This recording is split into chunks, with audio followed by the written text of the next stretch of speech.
La loi de 1905 a été en partie forgée par des personnalités politiques qui étaient proches du protestantisme ou qui étaient protestants.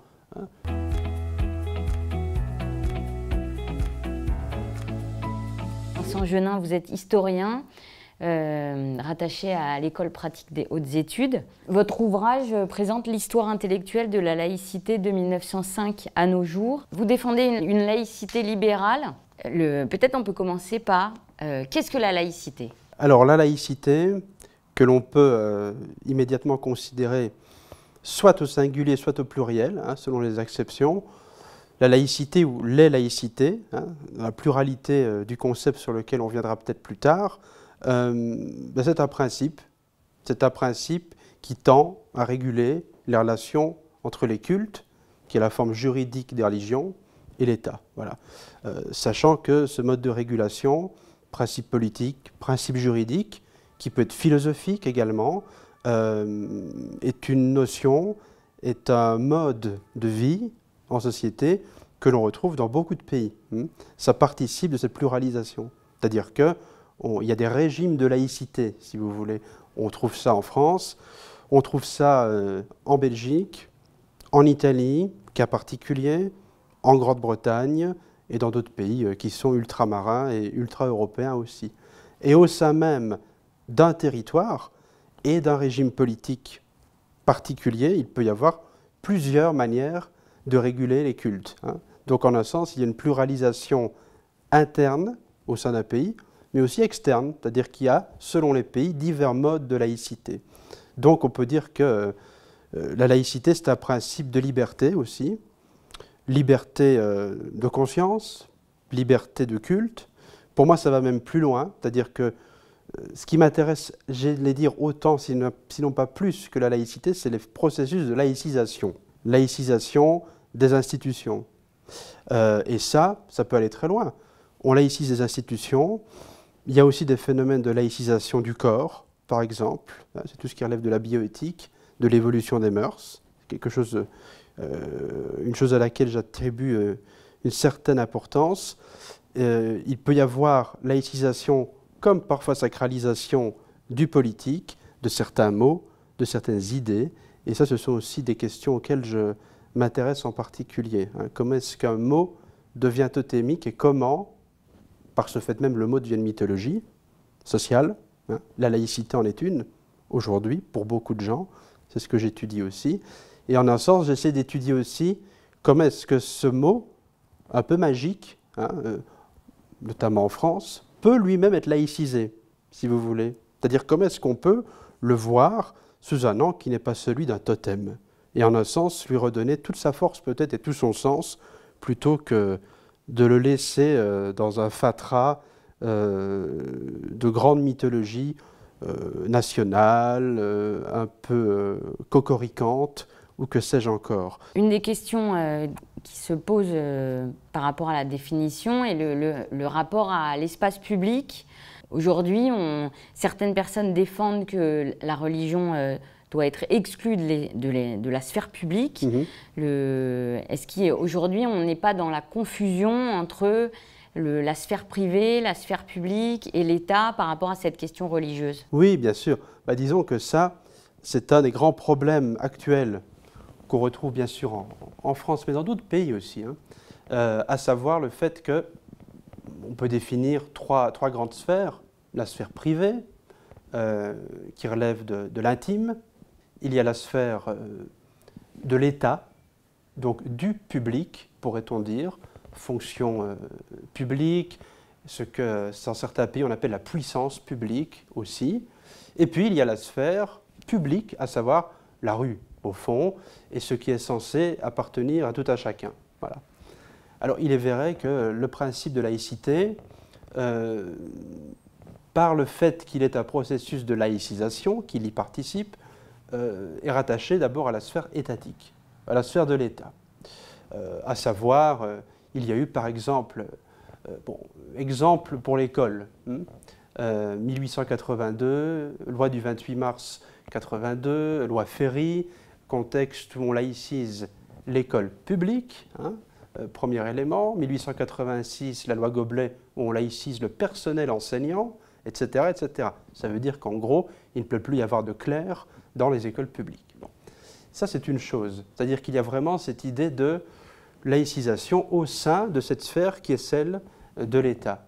La loi de mars 2004 sur la prohibition, l'interdiction des signes ostensibles et pas ostentatoires à l'école publique, au fond, qui est une loi qui, pour moi, pose beaucoup de problèmes, c'est-à-dire qu'on a trouvé qu'elle réglait beaucoup de choses, mais 20 ans après, on constate que ce qu'elle a engendré va beaucoup plus loin que la loi elle-même, je pense, et je ne suis pas le seul à le souligner. Là, on est à un point de jonction où la restriction prend beaucoup plus le pas sur la notion de liberté, et je ne parle pas que de liberté de culte, mais aussi de conscience. Premier élément. Et deuxième élément, on voit très bien qu'il y a depuis lors une volonté de confondre, de semer un flou entre l'État et la sphère publique, la rue. La sphère publique a de plus en plus été concernée par cette question de neutralisation des individualités. Et ça pose un grand problème tout de même, parce qu'il y a un droit qui est là depuis 1789 et la Déclaration des droits de l'homme et du citoyen, qui est là dans beaucoup de constitutions libérales du XIXe siècle en Europe, à savoir le droit de manifester son culte. Voilà.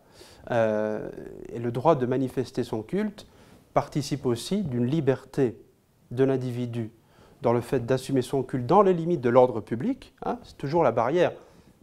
Barrière à géométrie variable, hein, parce que définir l'ordre public, c'est au fond définir la laïcité et sa liberté aussi, hein, puisqu'elle vit dans cet ordre public. Bon. Mais il est vrai que depuis quelques années, on voit une volonté, un désir d'étendre une extension, je dirais, du domaine de la laïcité, de l'État vers l'espace public, et parfois vers l'intime, parfois vers le privé.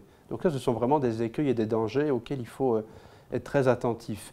Donc, je pense aussi qu'il faut souligner à quel point cette question de la laïcité, malheureusement, à mes yeux, depuis des années, a été souvent réduite à des faits divers.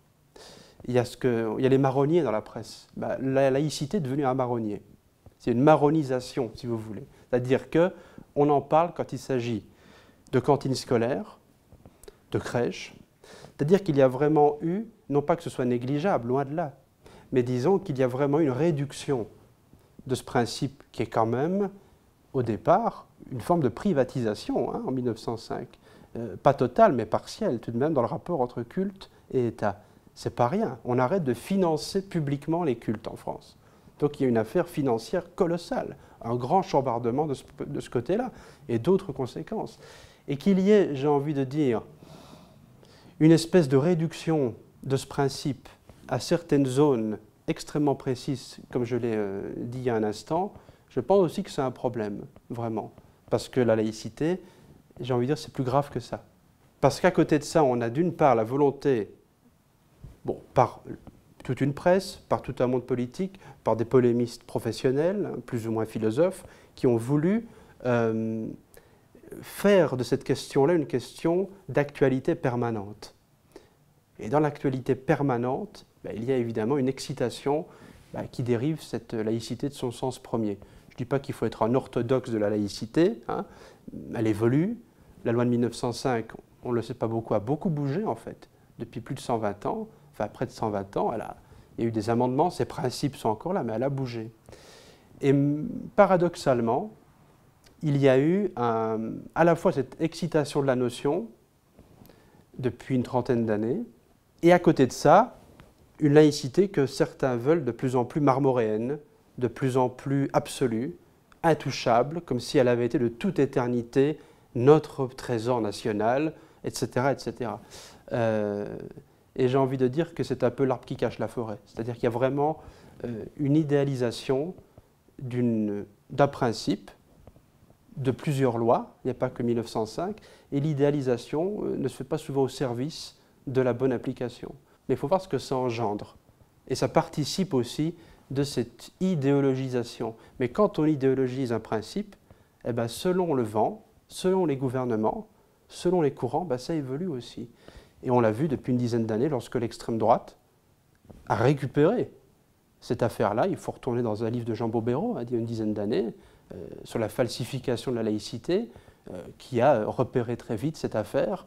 Et en effet, à son arrivée à la tête du Front National, en gros, Marine Le Pen dans son grand ravalement idéologique, qui n'est qu'un ravalement de façade, la laïcité en a fait partie. Voilà. Donc il faut être attentif à ça et à ne pas perdre de vue ce que veut dire ce principe, notamment en comparant à d'autres espaces, à d'autres pays et à d'autres zones en France, tout simplement.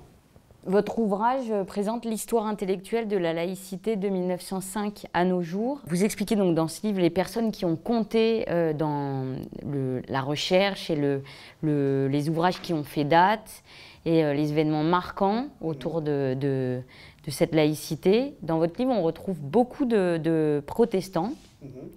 Jean Bobéro, Jean-Paul Willem, Valentine Zuber, qui ont contribué à faire avancer ce sujet. Pourquoi, à votre avis, les protestants sont si présents et si engagés sur ce sujet? Tout d'abord, il y a eu, dans les années, pour les noms que vous citez, par exemple, il y a vraiment eu un intérêt accru à partir, ça ne date pas des années 70, mais disons qu'il y a eu à ce moment-là une attention d'historiens et d'historiennes de la Réforme, tout d'abord. Et au fond, je prends les trois noms que vous citez, qui sont des personnes que je connais bien, que j'apprécie beaucoup, auxquelles je dois beaucoup aussi. Jean Bobéro, Jean-Paul Willem, Valentine Zuber. On pourrait citer d'autres noms également. Patrick Cabanel, également un travail sur la laïcité, etc., etc. Bon. On a au départ des personnes qui sont spécialistes en histoire religieuse ou en sociologie des religions. Et il y a eu, à un moment donné, un intérêt pour cette question de la laïcité qui interpelle en tant que chercheur, peut-être en tant que protestant, même si c'est très délicat à évaluer. Ça, ce sont, je crois, les protagonistes qui doivent le dire ou l'écrire. Parfois, ils le font. Jean Bobéro écrit un livre de souvenirs où il revient beaucoup sur son rapport au travail, à la recherche, à la religion, etc., à la culture personnelle.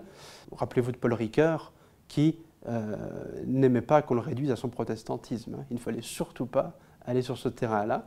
Et il avait raison, je crois, parce qu'il y avait aussi une autonomie de la pensée qui, pour lui, pouvait dialoguer avec sa culture, mais non pas y être raccroché. Lui-même parlait de laïcité de confrontation, Ricoeur. Quand il disait l'école publique comme sanctuaire, c'est quelque chose de tout à fait idéal, sinon idéologique. Il faut confronter les individualités, même à l'école publique, parce que la société est dehors quand on sort de l'école.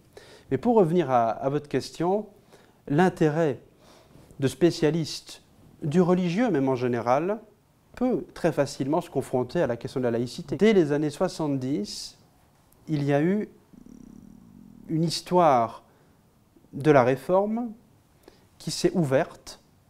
Et peut-être, on le voit à la fin des années 70, elle a voulu sortir de l'histoire du lien qu'il y avait entre l'État et les protestants libéraux, l'État et les évangéliques, l'État et les évangéliques non concordataires. C'était les travaux de jeunesse de Jean Bobéro, etc., etc. Ceci en nourrit la suite, bien sûr.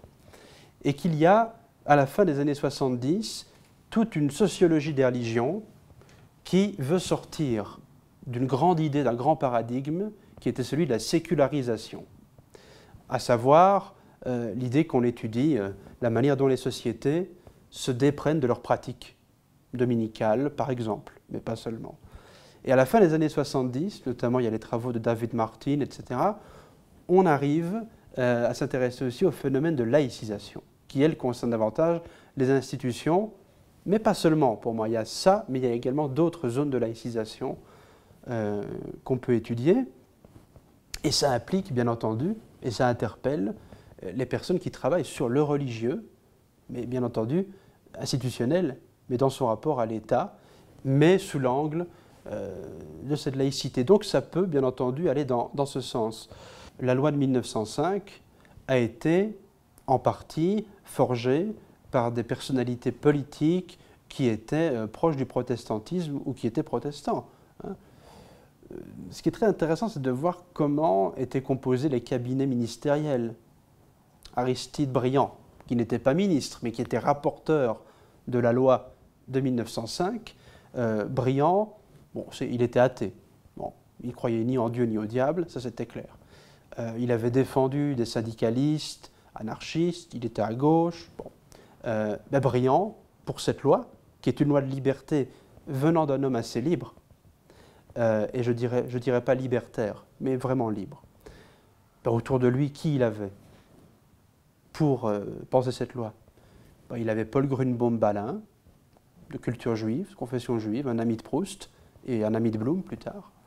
Il avait Louis Méjean, protestant, hein, qui avait en large part pensé cette loi, plusieurs articles. Il y a le fameux article 4 sur les associations cultuelles, très important. Il y avait des personnalités plus proches de l'athéisme, etc. etc. J'ai coutume de dire qu'il y a un côté Benetton, c'est-à-dire que c'était très très pluriel.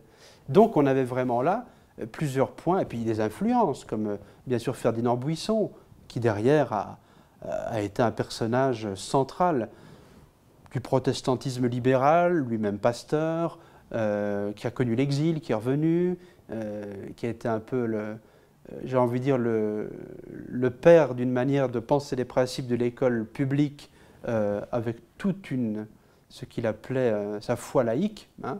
Donc là, on voit aussi les limites d'une certaine laïcité chez Buisson. Hein. Donc, il est certain qu'à ce moment-là, du moment qu'il y a la liberté de conscience, la liberté de culte qui sont en jeu, les protestants, comme minorité religieuse, y sont attentifs, bien entendu, parce qu'il y a tout de même ce sentiment que le vent peut toujours tourner. Il y a toujours ça. Qu'on soit une minorité, je dirais, reconnue ou pas. Pas besoin d'être une religion minoritaire pour se sentir menacé. Il y a vraiment ce que Roland Barthes appelait l'isolé absolu. Hein. Il y a vraiment toujours cette idée, si un gouvernement qui a un bâton dans la main plutôt qu'un gant de velours, ben ça peut très mal tourner et très vite. Et c'est vrai, l'histoire le montre.